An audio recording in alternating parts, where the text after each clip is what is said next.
किसी ने उनको रोका नहीं है। वो हमला कर सकते हैं संघ के शाखाओं के ऊपर और सत्य क्या है ये जांच कर सकते हैं। जी, संघ का जो कारोबार है वो बिल्कुल खुला है। मुझे मालूम नहीं वहाँ कोई सीक्रेट मीटिंग वगैरह होती है। वो खुले मैदानों में काम करते हैं। मैं एक पुराना किस्सा आपको बतलाऊंगा। सुशील कुमार शिंदे जी को मालूम होना चाहिए, इंदिरा गांधी प्रधानमंत्री जब थी तब ब्रह्मानंद रेड्डी गृह मंत्री थे और उस समय एक बरस में 23 दंगा फसाद देश में हुए थे। तो ये सवाल आया कि इसमें संघ का कोई सहभाग हाथ है क्या।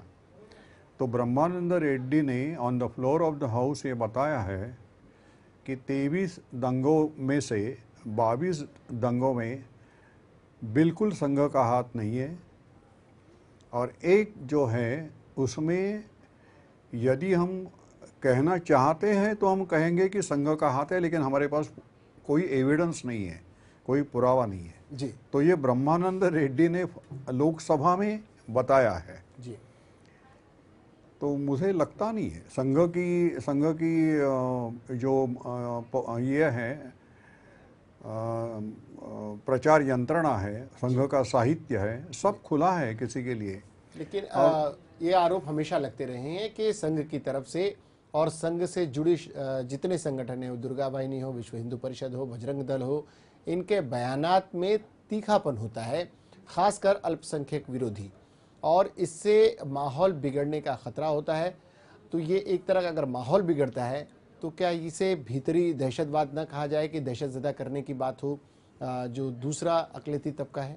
मैं दो मुद्दों को स्पर्श करूंगा कि जी, कांग्रेस के जो नेता है उन्हें मालूम है कि संघ आतंकवादी नहीं है।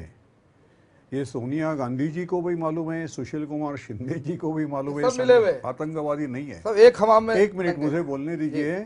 फिर भी वो ऐसा इल्ज़ाम लगाते, उसका कारण ये है, हम आज़ादी का जंग हमने छेड़ा था, उस समय पैरिटी का प्रिंसिपल पॉलिटिक्स में आया है। पैरिटी का मतलब ये है कि यदि मैंने कई इल्ज़ाम मुसलमानों के ऊपर लगाए तो तुरंत वैसा ही इल्ज़ाम हिंदुओं के ऊपर लगाना चाहिए, पैरिटी होना चाहिए। उसमें सत्य हो या न हो उसकी चिंता मुझे नहीं है। मुसलमान को आप आतंकवादी कहते हैं तो हिंदू को भी आपने आतंकवाद कहना चाहिए, तो मुसलमान संतुष्ट हो जाएंगे, ऐसा उनको लगता है। ये मुस्लिम तुष्टिकरण की जो मैंने बात कही, ये मुस्लिम तुष्टिकरण, खासकर अल्पसंख्यक तुष्टिकरण नहीं, सीधे सीधे मुस्लिम तुष्टिकरण का जो एक टर्म है, ये क्या इस कांग्रेस पर फिट बैठता है? मुझसे प्रश्न है आपका, दोनों से प्रश्न है। चलिए आप पहली बात तो मुस्लिम तुष्टिकरण जैसी कोई चीज है ही नहीं। ये कांग्रेसी लोगों को ऐसा लगता है कि जाली की नमाज की टोपी अगर से पहन ली और कुछ कब्रिस्तान को अगर से कंपाउंड लगा दिया तो मुस्लिम संतुष्ट हो जाएंगे, ऐसा नहीं है। अब देश का मुस्लिम बहुत जागरूक हो गया है। ये डायलॉग बाजी जो दिग्विजय सिंह जी और सुशील कुमार शिंदे जी करते हैं, इसका कोई फायदा नहीं होने वाला है। ये खुद जो है वो स्वयं तुष्टिकरण इनका है, पार्टी तुष्टिकरण है और कुछ भी नहीं है। अब मुस्लिम रिजर्वेशन की बात करते हैं, रिजर्वेशन नहीं देंगे। अगर से हिम्मत है तो कुलकर्णी जी की इस बात से तो मैं सहमत हूं कि वो बैन लगाए उसको। अब उसी तरीके से देश का गृहमंत्री बयान देने जैसी बातों पर क्यों? वो तो कार्रवाई सारा कुछ उनके हाथ में है, सारी मशीनरी उनके हाथ में है, प्रशासन उनके हाथ में है। अगर उनके पास ठोस सबूत है तो फौरन कार्रवाई नहीं लगाएंगे, ये बैन नहीं लगाएंगे। यानी मराठी में बोलते तू मारल्यासारखं कर, रडल्यासारखं कर। ये आरएसएस के दो विंग्स है, एक कांग्रेस है, एक का नाम बीजेपी है। बाकी जो है आम आदमी की कोई बात यहाँ पर समझ रहा नहीं है। आपने देखा होगा टेररिस्टों की जब आप, मैं माफी चाहूंगा, चैनलों के ऊपर जब चलती है न्यूज तो जो स्क्रोल चलता है नीचे, आप उसको पढ़िए, उसमें एफडीआई का मसला है, कई एंटी कम्युनल वायलेंस बिल है, कई बिल पड़े हैं। इनको ये बातें छुपानी है कांग्रेसी लोगों को करके, और बीजेपी और संघीय लोग उनको साथ देते हैं। तो ये एक कबड्डी का खुला गेम रहता है ना, कि बस उस तरह की बातें हैं कि भाई साहब आप कुछ आरोप लगा दीजिए, हम कुछ आरोप लगा देते हैं। तो दिल्ली गैंग रेप भी मीडिया से हट गया, और वो सारी जो एफडीआई का जो था, डीजल पर से जो बैन इन्होंने उठाया, वो सारे मुद्दों को हटाने के लिए डायलॉग बाजी है। न ये कभी आरएसएस के ऊपर बैन लगाएंगे कभी, क्योंकि सारी रोजी रोटी कांग्रेस की आरएसएस पर चलती है। ये कब तक आरएसएस के नाम पर अल्पसंख्यकों को डराने का काम चलेगा? ये भी एक सीधा सवाल है। जब तक ये तो बात सही है कि अब अल्पसंख्यक समुदाय ने अपने वास्तविक दुश्मन जो है वो ढूंढने चाहिए और जो है पहचानना चाहिए कि आरएसएस का जो मुख्यालय है वो उस अगर से हिम्मत है तो लॉक लगाए। सुशील कुमार शिंदे जी नागपुर के मुख्यालय पर लॉक लगा देंगे तो हिम्मत है। देश के गृह मंत्री में इस तरह अगर बयान ही न दे, उनके पास सबूत है तो कार्रवाई करनी चाहिए। और एक बात, माइनॉरिटी की ऑर्गेनाइजेशन पर जो है बैन लगाने को कोई डायलॉग बाजी नहीं होती, पहले बैन लगा देते हैं, बाद में सबूत इकट्ठा करते हैं, और यहाँ पर सिर्फ डायलॉग बाजी करते हैं। नौशाद उस्मान साहब, मीडिया में रिपोर्ट आने के बाद भी या किसी भी तरह की चर्चाओं के बाद भी कोई ऐसी तंजीम नहीं है जो इस बात पर इत्तेफाक रखती हो कि सीधे सीधे माइनॉरिटी अपने वोटों का इस्तेमाल क्यों एक तरह से एक ही मुश्त भेड़चाल में क्यों रहती है। जिस दिन माइनॉरिटी अपने तरीके से जागेगी, शायद उसी दिन परिवर्तन की बयार बहेगी। राष्ट्रीय स्वयंसेवक संघ के बारे में बयान देकर अल्पसंख्यकों के मन में अपने लिए एक आदर का भाव निर्माण करने का प्रयास ये बंद भी होना चाहिए और कहीं ना कहीं इस पर लगाम लगनी चाहिए। हम आपको बता दें कि सुशील कुमार शिंदे जी के बयानात से कितना इत्तेफाक रखते हैं और कितना विरोध होता है, इस पर हम देखते हैं। एमपी सांसद हैं जो उत्तर पूर्व क्षेत्र के मुंबई के संजय निरुपम का हम बयान देख लेते हैं और फिर लौटते हैं अरविंद कुलकर्णी जी के पास। चर्चा अभी मुद्दे की बात में जारी है। नए सिरे से संकल्प ले रहा है और संकल्प लेगा कि पुनः 2014 का जो चुनाव है उस चुनाव में हमें विजय प्राप्त हो। और सिर्फ राहुल जी को उपाध्यक्ष बनाना हमारा उद्देश्य नहीं है, हमारा उद्देश्य है राहुल जी को इस देश का अगला प्रधानमंत्री बनाना, और उसके लिए हम सब कार्यकर्ता पूरे जी जान से लगेंगे। महाराष्ट्र में तो कांग्रेस के पास जो नौजवानों की फौज है वो शायद किसी भी पार्टी के पास नहीं है। बाकी पार्टियों के पास जो फौज है वो जाति के नाम पे, भाषा के नाम पे जहर फैला रहे हैं, नफरत फैला रहे हैं। ऐसे नफरत फैलाने वाले नेताओं की तुलना में हमारे पास सेकुलर और सिविलाइज्ड किस्म के नौजवान नेता और नौजवानों के साथ पुनः एक बार कांग्रेस पार्टी अपनी सत्ता स्थापित करेगी। अब मैं पलट के ममता जी के ऊपर आपत्तिजनक बात को अच्छा नहीं लगेगा, लेकिन सार्वजनिक जीवन में सभ्यतापूर्ण तरीके से व्यवहार करना चाहिए, अच्छी भाषा का इस्तेमाल करना चाहिए। कम से कम देश के प्रधानमंत्री वगैरह एक ऐसा पद है, बहुत प्लानिंग है, बहुत रणनीति है, लेकिन मीडिया में क्यों बताऊं। कोई भी चुनाव लड़ने के लिए और युद्ध लड़ने के लिए बगैर रणनीति के आप मैदान में नहीं उतर सकते, लेकिन ये रणनीति कभी भी सार्वजनिक नहीं की जानी चाहिए। पूरा प्रयास है, पूरी कोशिश है और ईमानदारी से हमारी कोशिश हो रही है कि आने वाले दिनों में लोकसभा चुनाव में हम जबरदस्त तरीके से अपना परफॉर्मेंस दे। ईश्वर न करे ऐसा कोई खतरा हो और ऐसी कोई बात हो, लेकिन राहुल गांधी जी पिछले 8 वर्षों से यूथ कांग्रेस और एनएसयूआई वो दोनों को उन्होंने, मैं एकदम कह सकता हूं कि आमूल-चूल परिवर्तन करके दिया। उनके जनरल सेक्रेटरी बनने के और एनएसयूआई यूथ कांग्रेस की इंचार्ज बनने से पहले एनएसयूआई ऑलमोस्ट इररिलेवेंट थी और यूथ कांग्रेस डिफंक्ट था, लेकिन 5-6 साल की मेहनत के बाद एक बड़ा वाइब्रेंट किस्म का यूथ कांग्रेस और 30 लाख स्टूडेंट को मेंबर बना के पूरे देश में एनएसयूआई तैयार किया। तो वो उनके एक नेतृत्व की खासियत है, संगठन की क्षमता है। बिल्कुल उसी क्षमता, उसी खासियत का उपयोग आने वाले दिनों में जब वो बेसिक कांग्रेस के प्रभारी बनेंगे और इंचार्ज बनेंगे और सभी कांग्रेस जन के साथ काम करेंगे, तो कांग्रेस में भी एक पुनर्जीवन और कांग्रेस में भी एक नए ढंग से लोगों से जुड़ने का काम।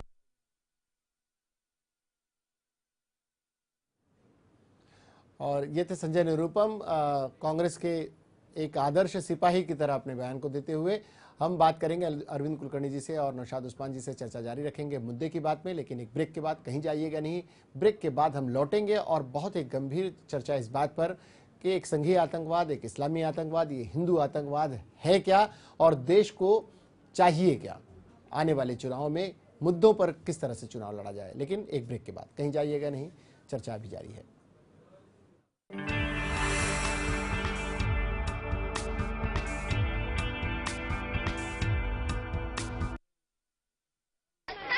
अरे सुमन, क्या किया स्कूल में आज? हमने बहुत मजा किया, बहुत मजा किया। तू क्यों नहीं आई? आज पूरी क्लास चिड़ियाघर भी गई थी और हमने वहाँ ना हुक्कू बंदर देखा था। वो हुक्कू अरे कहता था। हुक्कू नहीं, हुक्कू हुक्कू हुक्कू। पापा, मैं बार बार क्यों बीमार पड़ती हूँ? मैं सबके साथ स्कूल कब जाऊंगी पापा? सब ठीक हो जाएगा, थोड़ा सा बुखार ही तो है। बच्चे का बार बार बीमार पड़ना, जल्दी थक जाना या देर से समझ आना, ये सब कुपोषण के लक्षण हो सकते हैं। कुपोषण यानी सही पोषण का न मिलना। गर्भ से लेके जन्म के पहले 2 साल बच्चे में इसका सबसे ज्यादा खतरा होता है। आज देश का लगभग हर दूसरा बच्चा कुपोषण का शिकार है, यानी शरीर और दिमाग से कमजोर। तो आइए मिलकर कुपोषण के खिलाफ एक जंग छेड़ दें। PACL इंडिया लिमिटेड पेश करते हैं Pearls Residency Mohali, Pearls City Mohali, Pearls Royal Garden Sehore, Pearls Gateway Madurai, Pearls Township Bathinda, Pearls Riviera Cochin, Pearls Gateway Tower Noida और Pearls Corporate and W Mall New Delhi. Projects of PACL India Limited. PACL में ग्राहकों का हित सुरक्षित, कंपनी अपने दायित्वों का निर्वाह करने में पूर्णतः सक्षम। आधिकारिक तौर पर पुष्टि। अरे आ गया, कैसा गया एग्जाम? क्या हुआ? अरे क्या हुआ? मुझको स्कूल में सब बुद्धू बुद्धू बोलते रहते, मुझको कुछ समझ में भी नहीं आता। क्यों, आजकल ठीक से पढ़ाई नहीं करता है? पढ़ाई तो करता हूँ, लेकिन मास्टर जी बोलते हैं कि तू बुद्धू का बुद्धू ही रहेगा। कोई मेरे लाल को कुछ नहीं कहेगा, सबको डांटूंगी। बच्चे को देर से समझ आना, जल्दी थक जाना या बार बार बीमार पड़ना, ये सब कुपोषण के लक्षण हो सकते हैं। कुपोषण यानी सही पोषण की कमी। गर्भ से लेके जन्म के पहले 2 साल बच्चों में इसका सबसे ज्यादा खतरा होता है। आज देश का लगभग हर दूसरा बच्चा कुपोषण का शिकार है, यानी शरीर और दिमाग से कमजोर। तो आइए मिलकर कुपोषण के खिलाफ एक जंग छेड़ दें।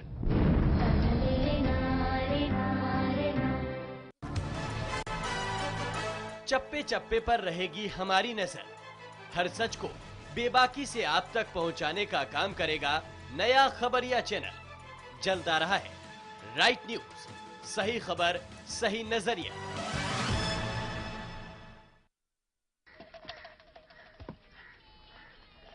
मैच खत्म हो गया? मैं नहीं खेला। क्यों? अरे क्या हो गया भाई? हैं? अरे क्या हुआ मेरे धोनी? मैं आपका कोई धोनी वोनी नहीं हूँ पापा। अरे क्या हुआ बेटा? बबलू, मैं नल्ले में भागता हूँ ना तो थक जाता हूँ, हाफने लगता हूँ, कोई मुझे खेलने ही नहीं देता, अंपायर ही बना देते हैं। बच्चे का जल्दी थक जाना, देर से समझ आना या बार बार बीमार पड़ना, ये सब कुपोषण के लक्षण हो सकते हैं। कुपोषण यानी सही पोषण का ना मिलना। गर्भ से लेके जन्म के पहले 2 साल बच्चों में इसका सबसे ज्यादा खतरा होता है। आज देश का लगभग हर दूसरा बच्चा कुपोषण का शिकार है, यानी शरीर और दिमाग से कमजोर। तो आइए मिलकर कुपोषण के खिलाफ एक जंग छेड़ दें। PACL इंडिया लिमिटेड पेश करते हैं Pearls Residency Mohali, Pearls City Mohali, Pearls Royal Garden Sehore, Pearls Gateway Madurai, Pearls Township Bathinda, Pearls Riviera Cochin, Pearls Gateway Tower Noida और Pearls Corporate and W Mall New Delhi. Projects of PACL India Limited. PACL में ग्राहकों का हित सुरक्षित, कंपनी अपने दायित्वों का निर्वाह करने में पूर्णतः सक्षम। आधिकारिक तौर पर पुष्टि।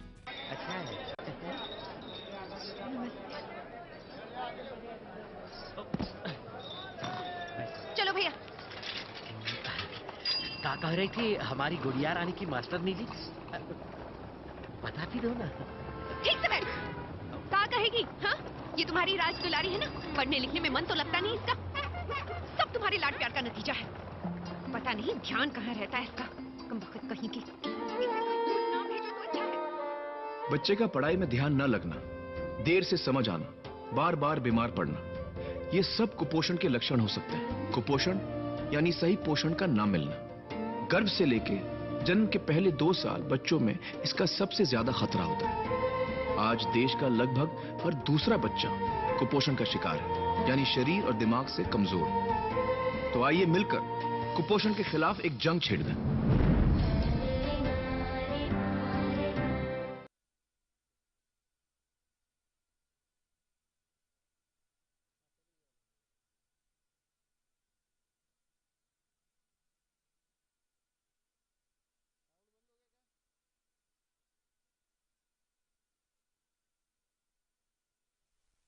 देखा था वो हुक्कू अरे करता था हुक्कू नहीं हुक्कू हुक्कू हुक्कू पापा मैं बार बार क्यों बीमार पड़ती हूँ? मैं सबके साथ स्कूल कब जाऊंगी पापा? सब ठीक हो जाएगा, थोड़ा सा बुखार ही तो है। बच्चे का बार बार बीमार पड़ना, जल्दी थक जाना या देर से समझ आना, ये सब कुपोषण के लक्षण हो सकते हैं। कुपोषण यानी सही पोषण का ना मिलना। गर्भ से लेके जन्म के पहले 2 साल बच्चे में इसका सबसे ज्यादा खतरा होता है। आज देश का लगभग हर दूसरा बच्चा कुपोषण का शिकार है, यानी शरीर और दिमाग से कमजोर। तो आइए मिलकर कुपोषण के खिलाफ एक जंग छेड़ दें। PACL इंडिया लिमिटेड पेश करते हैं Pearls Residency Mohali, Pearls City Mohali, Pearls Royal Garden Sehore, Pearls Gateway Madurai, Pearls Township Bathinda, Pearls Riviera Cochin, Pearls Gateway Tower Noida और Pearls Corporate and W Mall New Delhi. Projects of PACL India Limited. PACL में ग्राहकों का हित सुरक्षित, कंपनी अपने दायित्वों का निर्वाह करने में पूर्णतः सक्षम। आधिकारिक तौर पर पुष्टि। अरे आ गया, कैसा गया एग्जाम? क्या हुआ? अरे क्या हुआ? मुझको स्कूल में सब बुद्धू बुद्धू बोलते रहते हैं, मुझको कुछ समझ में भी नहीं आता। क्यों, आजकल ठीक से पढ़ाई नहीं करता है? पढ़ाई तो करता हूँ, लेकिन मास्टर जी बोलते हैं कि तू बुद्धू का बुद्धू ही रहेगा। कोई मेरे लाल को कुछ नहीं कहेगा, सबको डांटूंगी। बच्चे को देर से समझ आना, जल्दी थक जाना या बार बार बीमार पड़ना, ये सब कुपोषण के लक्षण हो सकते हैं। कुपोषण यानी सही पोषण की कमी। गर्भ से लेके जन्म के पहले 2 साल बच्चों में इसका सबसे ज्यादा खतरा होता है। आज देश का लगभग हर दूसरा बच्चा कुपोषण का शिकार है, यानी शरीर और दिमाग से कमजोर। तो आइए मिलकर कुपोषण के खिलाफ एक जंग छेड़ दें।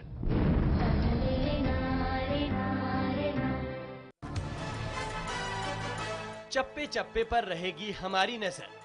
हर सच को बेबाकी से आप तक पहुंचाने का काम करेगा नया खबरिया चैनल। जल्द आ रहा है राइट न्यूज, सही खबर सही नजरिया।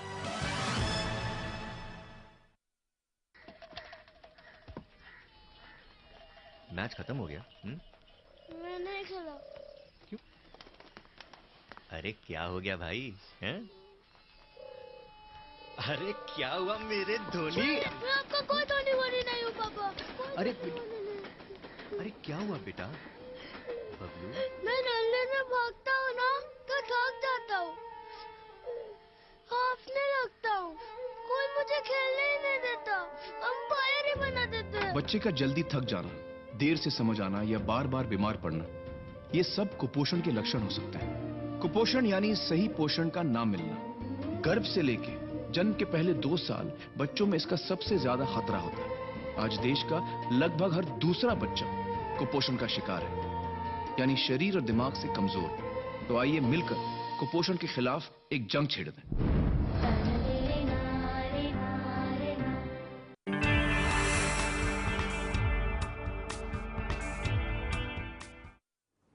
ब्रेक के बाद एक बार फिर आप सभी का स्वागत है। आप देख रहे हैं मुद्दे की बात। मुद्दे की बात में हमारे साथ अरविंद कुलकर्णी जी हैं, वरिष्ठ पत्रकार हैं। संघ के बारे में उनकी अच्छी पकड़ है, संघ के बारे में वो जानते हैं। हमारे साथ इस वक्त नौशाद उस्मान साहब भी हैं, जो पत्रकार हैं और शोधन नामक पत्रिका निकालते हैं। ये एक मुस्लिम समुदाय के एक ग्रुप है जो मिलकर इस पत्रिका को निकालता है और मराठी भाषियों के लिए वो निकालते हैं। अरविंद जी, आप बताएं कि ये जो एक टर्म निकला संघीय आतंकवाद, हिंदू आतंकवाद, इस तरह की जो बातें निकलती हैं, इससे कितना सहमत है? क्या आतंकवाद, इस तरह के किसी आतंकवाद की कोई गुंजाइश है इस देश में? क्या हिंदू आतंकवादी हो सकता है? इस बारे में मैं मुसलमान समाज में जो मेरे भाई और बहनें हैं उनको डायरेक्ट एड्रेस करने में ज़्यादा विश्वास रखता हूँ। मैं बम्बई के बहुत सारे मस्जिदों में जाकर उनके जो धार्मिक नेताएं हैं उनके साथ मैंने खुल्ला बातचीत की है जी। मुझे ये अपील उनके करना है कि कांग्रेस पार्टी, सुशील कुमार शिंदे और उनके बाकी सारे नेताओं मुसलमानों की ओर एक मतदार इस नाते से देखते हैं। अभी संघ किस ढंग से मुसलमानों की ओर देखता है, मेरे समझ में जो संघ आया, मैं संघ का प्रतिनिधि इस नाते से यहाँ नहीं बोल रहा हूँ, मैं पत्रकार के नाते से बोल रहा हूँ, लेकिन संघ का अभ्यास मैंने किया है। जी। संघ का जो उद्देश्य है, बहुत सारे उद्देश्य है, लेकिन संघ का उद्देश्य है कि मुसलमानों को मेन स्ट्रीम में लाना, मुख्य धारा में लाना, ये मुख्य प्रयास धारा होने में चाहिए। लाना ये उद्देश्य है। और मेन स्ट्रीम में लाने के लिए हिंदुओं को आतंकवादी बनने की आवश्यकता नहीं है, वो प्रबोधन पर ज्यादा विश्वास रखते लेकिन हैं। क्या आपको लगता है कि इस तरह के प्रयास होते हैं, नफरत अंगेज बयान आना एक तरफ से, फिर दूसरी तरफ से भी उसी तरह के बयानात का सिलसिला शुरू होना, क्या आपको लगता है कि इससे मुस्लिम समुदाय मुख्यधारा में जुड़ रहा है या मुख्यधारा से सचमुच में कटा हुआ है? ये भी तो एक शोध का विषय है। देखिए, संघ का मार्केटिंग, संघ की पब्लिसिटी जैसी होनी चाहिए आज के ज़माने के अनुरूप, वैसी नहीं हो रही है। इसलिए अनेक लोगों को संघ क्या कर रहा है मालूम नहीं, लेकिन संघ मुसलमान समाज से निकट का संपर्क रखने में कामयाब हुआ है और वो संपर्क रखता है। तो वो विश्वास रखता है कि मुसलमानों को यदि मालूम हो, देखिए स्वामी चिन्मयानंद जी ने ऐसा कहा था कि भारत में दो ही कम्युनिटी है, ऐसा हमने मानना चाहिए। एक आज जो हिंदू है और दूसरे जो कल हिंदू थे, बस इतने ही दो कम्युनिटी है। इसलिए सब कोई प्रॉब्लम नहीं है।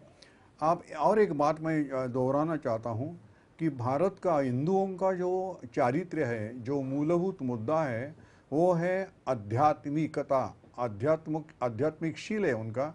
ये स्वामी विवेकानंद जी ने भी बताया है, हर एक राष्ट्र का प्राणभूत तत्व होता है। हिंदुओं का तत्व जो है वो स्पिरिचुअलिज्म है। आध्यात्मिक व्यक्ति कभी भी किसी के दबाव में आकर आतंकवादी बन ही नहीं सकता है। और आप जानते हो कि पाकिस्तान और भारत एक ब्रिटिशों के यहाँ थे, अंडर थे। भारत में लोकशाही है, पाकिस्तान में लोकशाही नहीं है। इसलिए इसका मतलब ये है कि भारत में हिंदुओं की मेजॉरिटी है और वो संवाद पे विश्वास रखते हैं। तो हम मुसलमानों के संघ जो है वो मुसलमानों से साथ संवाद रखने में ज़्यादा विश्वास रखते हैं। लेकिन संवाद उन मुसलमानों से हो सकता है जो अपने आप को सिर्फ मतदाता न मानते हो और कांग्रेस के बहकावे में न आते हो, राजनीतिक दलों के बहकावे में न आते हो, सोशल जो सेकुलरिज्म, एक धर्मनिरपेक्षता का जो राग अलापने वाले दल हैं, उनके बहकावे में ना आते हों। लेकिन धर्मनिरपेक्ष दलों की अपनी एक मान्यता भी है और वो कम से कम उनके हक की बात करते हैं। तो शायद ऐसा नहीं है कि इसी वजह से लोग उनकी तरफ आकर्षित होते हैं, ऐसे दलों की तरफ? अरविंद जी, कांग्रेस जी के यहाँ आकर्षित होते हैं। तो इसका ये यदि बदलाव आप चाहते हैं तो प्रसार माध्यमों को बहुत बड़ी भूमिका निभानी पड़ेगी। प्रसार माध्यमों ने सत्य शोधन करना चाहिए और देश का स्वास्थ्य और देश की शांतता किसमें है, तो हिंदू मुस्लिम एक साथ रहे। हिंदू मुस्लिम एक साथ रहे, ये वक्त की जरूरत भी है और ये बहुत से लोगों को उचित नहीं लगता होगा। हमारे पास चलते चलते बहुत कम समय है, बहुत संक्षेप में बताएं नौशाद जी कि इसका क्या होना चाहिए, इसका सोल्यूशन किस तरह से? कुलकर्णी जी ने बहुत अच्छी बात कही कि आध्यात्मिकता की उन्होंने बात की। अब संघ कितना आध्यात्मिक है ये तो कन्नूर में उनके ऑफिस में जो बम फूटे वही पता चल गया, खैर वो बात अलग है। लेकिन आध्यात्मिकता की अगर तुम बात करते हो तो मैं संघ के लोगों से कहूंगा कि वाकई में आध्यात्मिकता की बात कीजिए। मरना है एक दिन, मरने के बाद जो है अपने परमात्मा को, परमेश्वर को एक दिन मुंह बताना है, किया कराए का सब पाप पुण्य का जवाब देना पड़ेगा। यहाँ पर कांग्रेस के साथ से आप छूट सकते हो, अंडरग्राउंड जो तुम्हारा रिलेशन है, लेकिन एक दिन जो है किए कराए का पाप पुण्य का हिसाब देना है। ये इस आध्यात्मिकता पर जो है अगर से वाकई में आचरण किया जाए तो इस दहशतवाद का खात्मा हो सकता है। आध्यात्मिकता और सूफी संतों का देश है। इस सूफी संतों के देश में एक दूसरे के मर्म को समझना, धर्म को समझना, उनके बीच के संवाद को स्थापित करना और दूरियों को मिटाना शायद बहुत सारे हल एक साथ ला सकता है। अरविंद जी, चलते चलते आप चूंकि वरिष्ठ हैं और कोई संदेश आप देना चाहें? मुझे एक ही सवाल, अभी उन्होंने कहा कि नौशाद उस्मान जी ने कि कन्नूर के संघ कार्यालय में बॉम्ब फुटा इसलिए वो आध्यात्मिक वगैरह, तो संघ को आतंकवादी, नथुराम गोडसे कौन था? पहला टेररिस्ट था वो। एक विषय, संघ को आतंकवादी आप ठहराना चाहते हैं। गोडसे कौन था? आतंकवादी नहीं था। तो आप क्या, आप आखिर में क्या सिद्ध करना चाहते हैं? आप इतना सिद्ध करना चाहते हो कहा कि मुसलमान आतंकवादी है, हिंदू भी आतंकवादी, दोनों आतंकवादी है? गोडसे आतंकवादी नहीं था क्या? आतंकवाद की परिभाषाएं अलग अलग हो सकती हैं। आतंकवाद लेकिन आतंकवाद है। गोडसे जी के बारे में मैं एक बात बताऊं, अपने पास समय अरविंद जी जरूर, जी बिल्कुल, समय एकदम खत्म हो चुका है। हम जरूर इस विषय पर फिर चर्चा रखेंगे क्योंकि जनता देखना चाहती है, सुनना चाहती है, समझना चाहती है। खासकर अल्पसंख्यक समुदाय टकटकी लगाकर बुद्धिजनों की बातों को सुनना चाहता है। वो मात्र वोट बैंक बनकर नहीं रहना चाहता, लेकिन ज़रूरत ऐसे लोगों की है जो सामने आए और अपनी बातों को रखें। आतंकवाद का कोई धर्म नहीं होता, वो हिंदू नहीं देखता, वो मुसलमान नहीं देखता। किसी बम का कोई धर्म नहीं होता, वो मरने वालों का धर्म पूछकर नहीं फटता। ये बात जिस दिन सभी लोग समझ गए, राजनीतिक दलों को इसका आभास हो जाएगा, उसी दिन सब कुछ शांत हो जाएगा, कुछ बचा नहीं रह जाएगा और राजनीतिक दलों को रोटियां सेकने का मौका नहीं मिलेगा। मुद्दे की बात में आज के लिए इतना ही। आप लोग आए, आप लोगों का बहुत बहुत शुक्रिया।